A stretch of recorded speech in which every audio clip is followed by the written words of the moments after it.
Alright, ahoy everyone, welcome into another video. I know yesterday we released a Destiny video on my thoughts on Guardian games. If you hadn't watched it, it will be in the end card at the end of the video.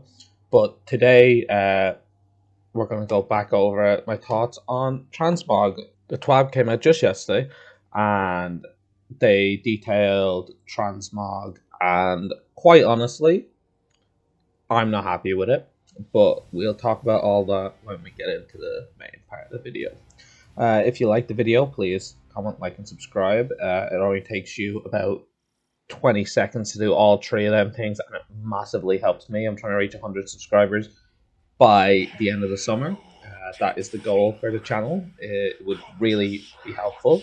Of course, I am a variety channel, so if you like just Destiny, this might not be the place for you to be, but I do release more Destiny videos than I release on any other game. So keep that in mind, and without further ado, let's get straight into Transmog.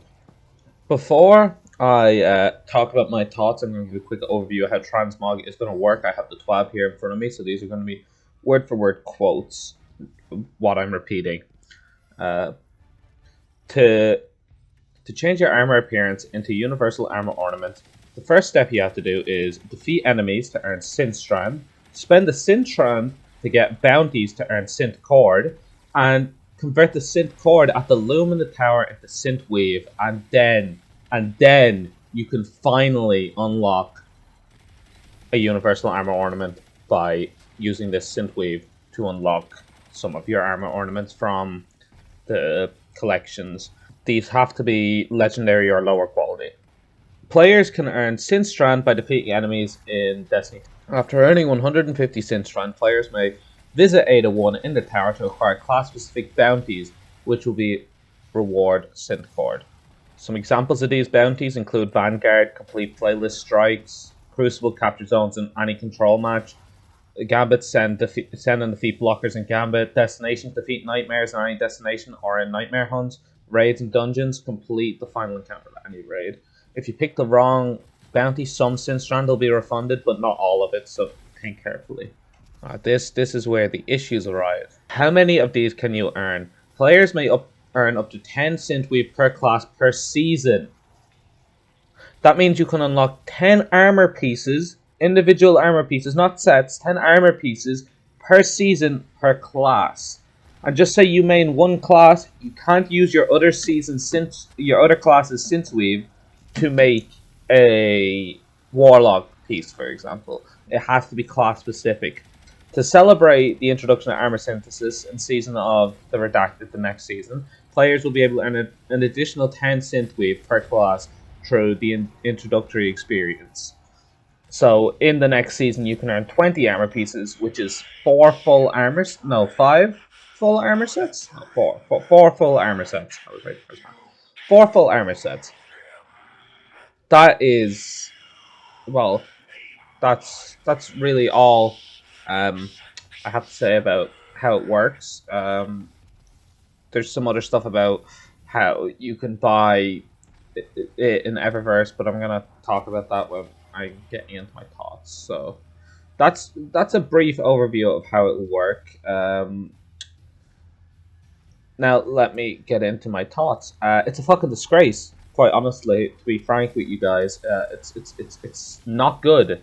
Like, I'm getting my stutter because I'm angry, but it's not good. This is not a good system. Who thought, right? It would be a good idea for them to put the cap on the Synth Weave. Like, that's just not a good idea. I don't even mind the Eververse being able to purchase these Synth Weaves. Like, that'd be fine. Like, people would do that regardless of the cost because people are lazy. But what you're doing is you're basically stopping people that want to play and grind your game to get cool looking armor pieces that they already own, that they were told it's safe to dismantle because they would be giving this Transmog was coming, so they were told it's safe to dismantle your armor. Once it's in the collections, you can turn it into Transmog. But if you delete over 4 sets, if you've deleted over 4 sets, it will take you over 2 seasons to get them sets back, except for the first season, right? Which I don't think is on.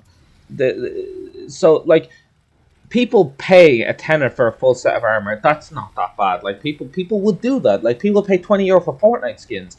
I don't know why the option was not there for people to buy the synthwave, but also for people to grind as much synthwave as they want, because people would do it. I don't know why Bungie doesn't want their player base to play the game. They want you to spend more money.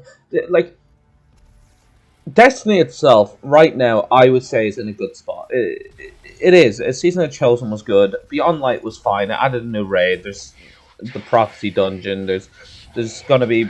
It's just gonna get better. But these kind of things, I still feel like we're trapped in that cycle of the year one Eververse endgame grind. Your endgame is Eververse, and like in Forsaken, we've done a really good job of stepping back from the Eververse grind. And I feel like we've just gone back there since Activision has left, to be honest with you guys. Like, I'm looking at all this, and there's so many cool customization options you have here. Like, the new appearance screen, it looks great, and I'm sure it will work. Well, actually, it's Bungie, it might be buggy as fuck, but I'm sure it'll work, and I know a lot of the devs put a lot of time and effort into this, but honestly, I just don't think it's on. Like,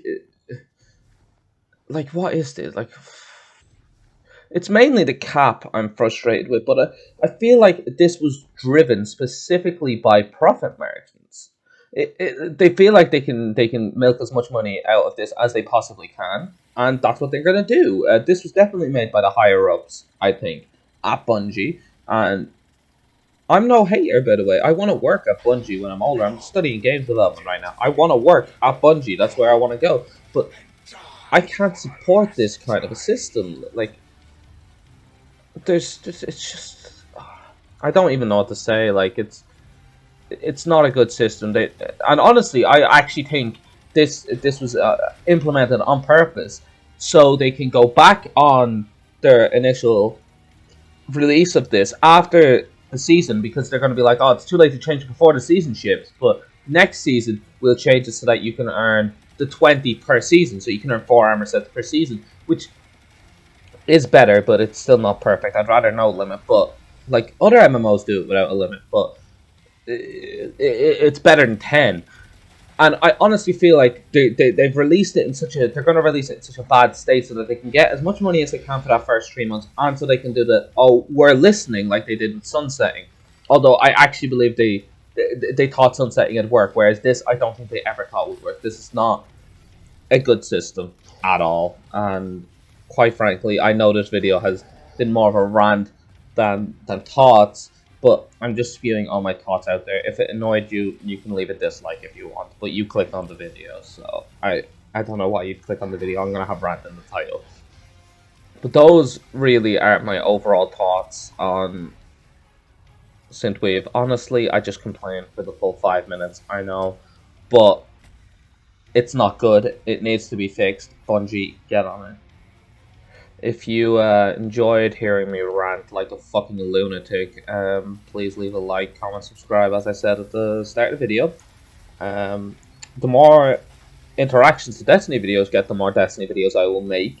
I'm sorry if the ranting bothered anyone. You can feel free to leave a dislike as well if you want. I prefer if you didn't, but of course the option is there. Hopefully Bungie fixes this, and I will see you guys in the next video.